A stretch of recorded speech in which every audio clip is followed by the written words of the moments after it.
MPLS itu masa pengenalan lingkungan sekolah. Nah, di dalam kegiatan itu merupakan kegiatan wajib. Di sekolah kita ini ada duta anti korupsi. Ikuti MPLS ini dengan baik, sabar, tekun, disiplin, insya Allah sukses. Baik. Itu bagaimana cara kita untuk menghandle kegiatan itu?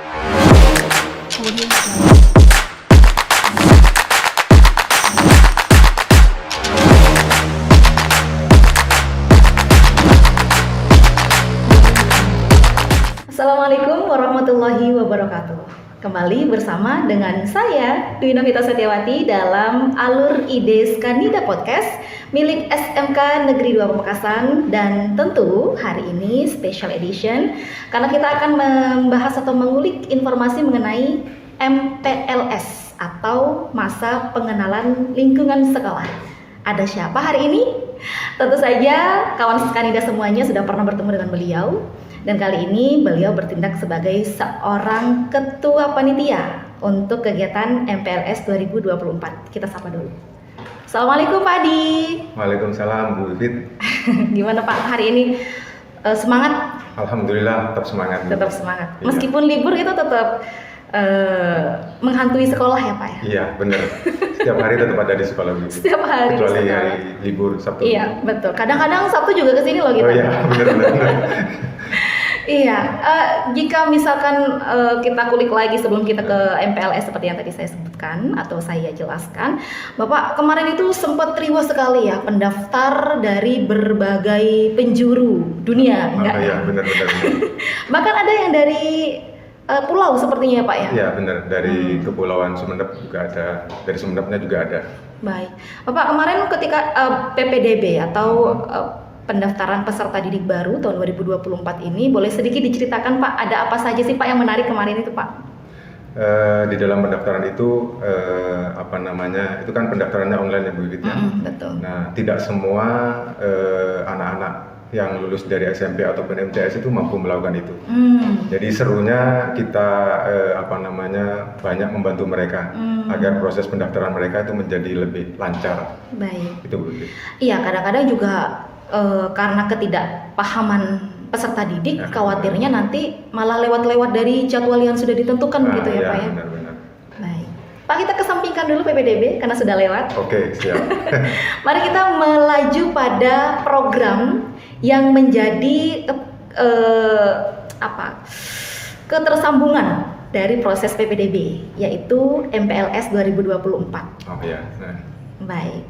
Bapak, ngomong-ngomong nih Pak, sebelum kita kulik-kulik mengenai program atau kegiatan yang nanti akan dilaksanakan, saya ingin tahu dulu nih Pak, mungkin kawan Skanida atau calon siswa-siswi SMK Negeri 2 Pamekasan belum paham apa sih itu MPLS. Boleh nggak Pak sedikit dijelaskan itu MPLS apa? MPLS itu masa pengenalan lingkungan sekolah. Nah, di dalam kegiatan itu merupakan kegiatan wajib yang harus dilakukan oleh setiap sekolah di menjelang tahun pelajaran ajaran baru. Itu merupakan program wajib dari pemerintah. Nah, di situ anak-anak akan diperkenalkan awal tentang sekolah yang dituju itu. Sehingga nanti berharap anak-anak sudah tidak merasa canggung lagi, sudah merasa nyaman lagi dengan lingkungan sekolahnya yang baru. Itu Bu Vivit. Baik, berarti bisa dikatakan ini wajib diikuti oleh seluruh peserta. Wajib diikuti, tidak terkecuali. Baik, Bapak kalau memberikan informasi begitu Pak, kita kan nggak mungkin memberikan informasinya by surat menyurat ya. Berarti bagaimana kita menyampaikan informasi itu? Apa one by one kepada peserta didik atau seperti apa Pak? Kepada kita sudah membuat grup calon siswa baru di SMK Negeri 2 Pamekasan. Nanti informasi tentang pelaksanaan PPDB itu tentu kami melalui grup WhatsApp tersebut. Oke. Kita informasikan ke anak-anak. Jadi ratusan siswa sudah masuk ke dalam grup WhatsApp itu ya Pak ya? Benar. Baik. Ngomong-ngomong Pak, nanti pakai baju apa Pak ketika MPLS Pak? Di MPLS itu kan ada dua hal yang berbeda. Yang pertama kita namakan dengan pra MPLS, yang berikutnya itu kita namakan MPLS-nya. Nah, karena anak-anak memang belum memiliki seragam dengan sekolah yang dituju, sekolah yang baru, tentunya anak-anak nanti kita himbau untuk menggunakan baju yang waktu mereka pakai di SMP. SMP. Nah, contohnya misalnya seragam olahraga, misalnya ada kegiatan yang di lapangan, maka anak-anak kita himbau menggunakan seragam di SMP-nya. Oh, baik. Itu salah satu contohnya. Gak apa-apa ya, warna-warni sebentar ya Pak ya. Nggak apa-apa. Nanti juga pakai baju seragam punya SMK Negeri 2 Pamekasan. Benar. Baik, Pak, MPLS itu tadi Bapak sudah menjelaskan ada pra MPLS, kemudian juga ada kegiatan MPLS-nya. Pra MPLS ini berapa hari Pak? Kemudian kegiatan MPLS kita akan laksanakan berapa hari juga Pak? Untuk pra MPLS-nya kita laksanakan 1 hari, sedangkan MPLS-nya sendiri kita akan melaksanakan selama 3 hari sesuai dengan himbauan dari pemerintah. Nah, boleh bocoran nggak Pak tanggal berapa kita akan melaksanakan pra dan juga kegiatan MPLS itu? Untuk pra MPLS-nya kita akan melaksanakan di hari Sabtu tanggal 13 Juli 2004. Beberapa hari lagi. Beberapa hari lagi. Sedangkan untuk MPLS-nya kita akan melaksanakan di hari Senin, Selasa dan Rabu dari tanggal 15 sampai tanggal 17 Juli. Oke, berarti itu sudah masuk aktivitas belajar mengajar juga kelas 11 dan 12 juga sudah masuk ya Pak ya? Iya benar. Jadi di hari Seninnya itu kelas 11 dan 12 itu masuk seperti biasa, proses pembelajaran seperti biasa, sedangkan siswa yang baru masih MPLS. Mereka masih kenal awal dulu dengan lingkungan sekolah barunya. Baik, Bapak tadi ada sekitar 3 hari pelaksanaan MPLS gitu ya Pak ya. Boleh nggak Pak sedikit bocoran? Kira-kira di hari pertama kita akan melaksanakan apa saja sampai hari terakhir nih Pak? Kalau di hari pertama yang pasti anak-anak peserta MPLS itu akan mengikuti upacara dulu bersama dengan kakak kelasnya. Nah sekaligus di sana nanti kita akan melakukan pembukaan MPLS tersebut bersama kakak kelasnya, Dewan Guru. Gitu. Saat upacara bendera Saat berarti? upacara bendera. Jadi setelah selesai upacara bendera itu dilanjutkan dengan pembukaan. Nah setelah itu nanti anak-anak calon siswa itu akan berkenalan dengan kakak-kakak kelasnya, berkenalan dengan Dewan Guru, berkenalan dengan anggota OSIS, sehingga mereka merasa lebih nyaman berada di lingkungan sekolah yang baru itu. Baik, wah luar biasa. Jadi awal-awal kalau misalkan kita ingat lagi, pepatah lama mengatakan tak kenal maka tak sayang. Iya. Maka benar sekali kalau seandainya hari pertama menjadi salah satu momen untuk memperkenalkan diri satu sama lain gitu ya Pak ya. Baik. Kira-kira nih Pak, untuk 1 hari di awal, di hari Senin setelah upacara bendera, kemudian perkenalan dan lain-lain sebagainya, ada nggak kegiatan yang juga mengikutsertakan pihak luar agar bisa memberikan motivasi atau pelajaran khusus kepada anak-anak kita nantinya? Kita juga bekerja sama dengan pihak luar, instansi luar, contohnya dengan pihak kepolisian. Kami bekerja sama dengan Polres Pamekasan. Baik. Di situ kami berharap dari Polres Pamekasan itu materi yang kami kerjasamakan dengan pihak Polres itu tentang lagi marah nih anak-anak dengan kenakalan remaja, dengan narkoba. Berharap dengan datangnya kerjasama kita dengan Polres Pamekasan anak-anak bisa terhindar dari itu. Baik. Harapan kita tentu bisa dipahami betul dan kepada anak-anak yang lain. Untuk itu Pak, kita kan tahu kalau anak-anak kita ratusan nih Pak, kelas 10-nya. Itu bagaimana cara kita untuk menghandle kegiatan itu? Apakah dijadikan satu ruangan atau ditempatkan pada satu ruangan, kemudian diberikan pengarahan dan lain-lain sebagainya dari pihak Polres, atau kita ada waktu-waktu tertentu atau mungkin bahkan dibagi tempatnya atau seperti apa Pak untuk memberikan pemahaman yang lebih maksimal kepada anak-anak kita nanti? Iya. Jadi begini Bu Bibit, di sekolah kita ini ada 3 aula. Satu aula yang cukup besar yang bisa menampung sampai 300 atau 350 orang, dan ada 2 aula yang lebih kecil lagi yang bisa menampung sekitar 100 sampai 150 orang. Nah, kami agar kegiatan itu bisa lebih efektif, materi bisa tersampaikan dengan baik, maka anak-anak kita bagi 2. Kita bagi 2 di aula yang satunya dengan aula yang satunya lagi. Sehingga nanti dengan begitu materi yang disampaikan baik oleh pemateri dari kita sendiri maupun dari luar itu bisa tersampaikan dengan baik. Karena kalau misalnya jumlahnya banyak, Bu, ratusan, itu biasanya kurang efektif.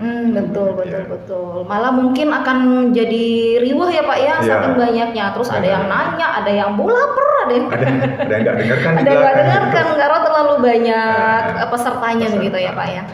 Baik. Apakah ini menjadi program di satu hari ini atau mungkin di hari berikutnya ada lagi kerjasama yang dilakukan oleh sekolah kepada pihak luar atau bagaimana Pak Adi? Ada Bu Ipit. Jadi kami bekerja sama dengan pihak TNI. Kita berkolaborasi dengan Kodim di Pamekasan.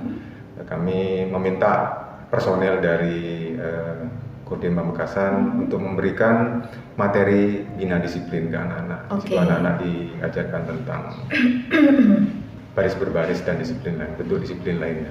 Baik. Wah, luar biasa. Pak Adi, apakah dengan kerjasama seperti itu menurut Pak Adi ini bisa maksimal dilakukan atau berdampak baik tidak Pak kepada anak-anak kita nantinya? Tentunya iya, Bu Fit. Karena dengan kita menghadirkan dari pihak TNI, itu nanti akan bagaimana beliau-beliau itu nanti mendidik anak-anak kita bagaimana berperilaku disiplin, tentunya juga bagaimana mereka melakukan baris berbaris yang baik, karena kedisiplinan itu merupakan salah satu kunci sebenarnya bagaimana seorang pelajar itu bisa sukses. Anak-anak juga dengan melihat secara langsung figur seorang anggota TNI, anak-anak yang mungkin dari awal ingin menjadi anggota TNI, motivasinya menjadi lebih kuat lagi. Saya ingin menjadi seperti beliau-beliau. Iya, contoh yang nyata di depan mata gitu Pak ya. Wah, baik Pak Adi, itu tadi Bapak sudah menjelaskan ada kerjasama dengan Polres di hari pertama. Kemudian hari berikutnya ada kerjasama dengan Kodim ya Pak ya? Iya. Kodim. Kemudian apakah hari ketiga ini full kegiatannya untuk diberikan kesempatan kepada guru-guru yang lain atau mungkin ekstrakurikuler mungkin Pak di sekolah? Apakah ada kesempatan untuk menjelaskan itu dalam kegiatan EPLS nanti? Mungkin di hari kedua, ketiga atau mungkin bagaimana Pak konsepnya? Tentunya iya. Jadi di sekolah kita kan ada beberapa banyak kegiatan ekstrakurikuler. Karena ekstrakurikuler itu merupakan wadah bagi anak-anak sebenarnya untuk mereka menyalurkan bakat dan minat. Betul. Nah, bagi anak-anak yang baru tentunya kan mereka ingin tahu apa saja sih kegiatan ekstranya yang ada di sekolah. Nah, pada kegiatan MPLS ini memang kami sengaja mengundang teman-teman pembina ekstra untuk menyampaikan ekstra apa yang ada di sekolah, seperti apa modelnya, bentuknya, kedepannya seperti apa. Baik. Seperti itu. Wah, luar biasa. Jadi beragam ya Pak ya kegiatannya ya Pak ya. Dan pada hari ketiga ini selain memberikan informasi mengenai ekstrakurikuler yang ada di sekolah, adakah kegiatan yang juga ada kerjasama dengan pihak luar atau gimana Pak? Tidak ada sih Bu Fit. Jadi kita bekerja sama dengan pihak Polres dan pihak TNI. Untuk materi-materi yang lainnya kita kerjasama dengan teman-teman yang guru yang ada di dalam. Teman-teman juga kita itu melibatkan di sekolah kita ini ada duta anti korupsi. Nah, di situ spesialnya anak-anak yang sudah menjadi duta anti korupsi yang sudah tercatat di Provinsi Jawa Timur itu kami beri kesempatan untuk memberikan materi tentang nilai-nilai anti korupsi secara langsung dari temannya sendiri. Membanggakan betul ya Pak ya. Apalagi mungkin kalau seandainya diinformasikan dari temannya atau sejawat begitu ya, sebaya bisa dikatakan seperti itu, mungkin materi atau informasi yang diberikan akan jauh lebih bisa diserap begitu ya Pak ya. Iya, benar. Baik. Pak, ada nggak Pak momen di mana anak-anak diperkenalkan dengan jurusannya masing-masing Pak Adi? Tentunya saat anak masuk SMK itu tentunya mereka sudah memilih jurusan atau program keahliannya masing-masing. Nah, tentunya pada saat mereka masuk ke sini mereka harus tahu dong tempatnya di mana, jurusan saya itu atau program keahlian yang saya pilih itu seperti apa. Nah, di situ kami juga memberi kesempatan ke anak-anak untuk mereka mengenal lebih jauh jurusannya di mana, bengkelnya di mana, cara belajar di masing-masing program keahlian itu seperti apa. Itu juga ada di di rundown kegiatan di MPLS ini. Baik Pak Adi, Ya. luar biasa sekali tadi penjelasan Pak Adi juga sangat runtut sekali begitu ya. Mudah-mudahan nanti akan dipahami oleh calon siswa-siswi SMK Negeri 2 Pamekasan tahun pelajaran 2024-2025 ini. Pak, saya ingin tanya Pak, kira-kira selain Bapak tentu saja ya ketua panitianya dan juga anggota atau anak-anak OSIS begitu, siapa sih Pak yang diikut sertakan dalam kegiatan MPLS kali ini? Tentunya kami banyak melibatkan pihak di dalam menyukseskan kegiatan ini. Di antaranya adalah yang pasti adalah guru yang dibentuk dalam kepanitiaan dan beberapa pemateri. Kita juga melibatkan anak-anak OSIS, di mana anak-anak OSIS ini fungsinya adalah mereka membantu bagaimana kegiatan ini bisa berjalan dengan baik. Mereka menjadi pendamping dari guru untuk ikut menyukseskan kegiatan ini. Yang berikutnya tentu saja sudah yang seperti yang saya katakan tadi, kita melibatkan pihak luar seperti TNI dan juga Polri. Kita juga melibatkan komite sekolah, kita juga melibatkan masyarakat sekitar, termasuk juga kita melibatkan orang tua siswa. Sehingga dengan melibatkan banyak komponen ini, kegiatan ini bisa berjalan dengan baik, efektif, berjalan sebagaimana mestinya, dan mengharapkan menghasilkan edukasi bagi anak-anak tentang sekolah yang mereka tuju itu. Ya, amin. Tentu ini menjadi harapan bersama begitu ya Pak Adi. Pak, sejauh mana sih Pak persiapan MPLS? Saya rasa untuk persiapan nggak main-main ya Pak ya. Apalagi mungkin keikutsertaan atau bantuan dari anak-anak OSIS menjadi sangat penting sekali dalam mensukseskan MPLS ini. Sejauh mana Pak sekarang untuk persiapan yang dilakukan oleh teman-teman tim untuk kesuksesan MPLS nanti? Tentunya kami sudah mempersiapkan jauh-jauh hari ya Bu.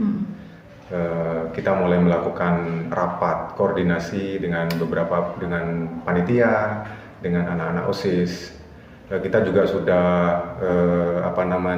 datang ke pihak-pihak terkait seperti Polri dan TNI agar mereka juga jadwalnya bisa tertata dengan baik, karena tentunya TNI dan Polri juga bisa jadi bekerja sama dengan beberapa sekolah. Oh iya, betul. Termasuk kita juga sudah menginformasikan kepada calon peserta tentang pelaksanaan MPLS ini, sehingga calon peserta bisa mulai mempersiapkan diri, baik fisiknya, mentalnya, apa saja yang harus mereka persiapkan. Iya, bahkan mungkin yang dari luar pulau menurut Bapak itu sudah siap-siap cari kos-kosan di sini gitu ya Pak. Benar. Baik Pak. Dari Bapak sendiri sebagai wakil kepala sekolah bidang kesiswaan Pak, ada nggak Pak harapan untuk pelaksanaan MPLS ini? Yang pasti nantinya goalnya kepada anak-anak. Kira-kira Bapak mengharapkan anak-anak akan mendapatkan apa dalam proses MPLS atau kegiatan MPLS ini? Jadi harapannya dengan adanya kegiatan MPLS ini merupakan wadah bagi anak-anak, merupakan edukasi bagi anak-anak agar mereka bisa mengenal lebih jauh sekolah yang dituju. Mereka bisa mengenal lebih jauh tentang lingkungannya, tentang sarana prasarananya, tentang bagaimana cara belajarnya, tentang iklimnya yang ada di sekolah itu. Sehingga anak-anak nanti pada saat mereka sudah mengikuti proses belajar yang sebenarnya itu, mereka sudah merasa familiar, sudah merasa nyaman berada di lingkungan itu. Ada rasa kepemilikan begitu juga ya Pak ya. Baik, terakhir Pak, ada nggak pesan khusus dari Bapak untuk calon siswa-siswi di SMK Negeri 2 Pamekasan tahun 2024-2025 ini? Pesannya tidak banyak Bu. Kepada anak-anakku sekalian, calon siswa-siswi SMK Negeri 2 Pamekasan, ikuti MPLS ini dengan baik, sabar, tekun, disiplin, insya Allah sukses. Baik, wow, luar biasa. Sepertinya ini adalah woro-woro penting yang harus betul-betul didengar begitu ya kepada untuk anak-anak calon siswa-siswi SMK Negeri 2 Pamekasan tahun 2024 ini. Jangan lupa untuk kawan sendiri semuanya nanti juga bisa sekalian mensupport ya semua stakeholders di SMK Negeri 2 Pamekasan dengan mengikuti atau membuat Tribun bersama-sama. Nanti kita akan share linknya begitu ya Pak ya, agar nanti bisa sama-sama mensupport kegiatan MPLS 2024 ini. Dan tentu saja anak-anak calon siswa-siswi juga ada ya Pak ya, Twibbonnya nanti bisa dibuat, kemudian nanti bisa di-share di media sosial yang dimiliki, begitu ya. Terima kasih Pak Adi sudah berada di ruangan yang sedikit berbeda karena memang kita bukan expertnya dari dunia perpodcastan, tapi kita berharap tentu saja dalam kegiatan podcast ini bisa memberikan informasi-informasi yang penting, tidak hanya untuk masyarakat di sekolah tapi juga di luar sekolah atau di luar SMK Negeri 2 Pamekasan. Kita akhiri hari ini Pak, terima kasih banyak sekali lagi sudah bergabung dan hadir memenuhi undangan yang ece-ece ini Pak. Semoga saja informasi ini bisa bermanfaat untuk semua orang yang menontonnya. Siap. Kita akhiri, Assalamualaikum warahmatullahi wabarakatuh. Waalaikumsalam. Terima kasih Pak Adi. Sama-sama Bu Dini.